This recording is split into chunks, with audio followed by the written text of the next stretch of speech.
تەنها بۆ ئەو ساڵی خوێندن سەرەتا ئیحسائیەمان بۆ هات کە 120,000 قوتابی لە پۆلی یەکی بنەڕەتی ناوی تۆمار کردووە، ئێستا بۆ 160,000 قوتابی چووە.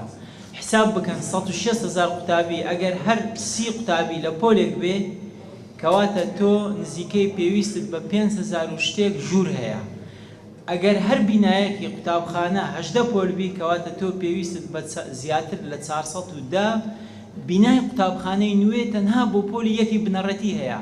ئەی ئەوانی تر ئێستا ئێمە لە هەرێمی کوردستان سەرڕای ئەوەی کە حکوومەتی هەرێم زۆری کردووە، بەڵام پێویستمان لە ڕووی داراییەوە زیاتر لە $1.5 هەیە بۆ ژێرخانی پەروەردە، بۆ ئەوەی نەجاتمان بی لە دوو دەوامی یان هەندێک لەو سێ دەوامیانەی کە ئێستا دروست بووە.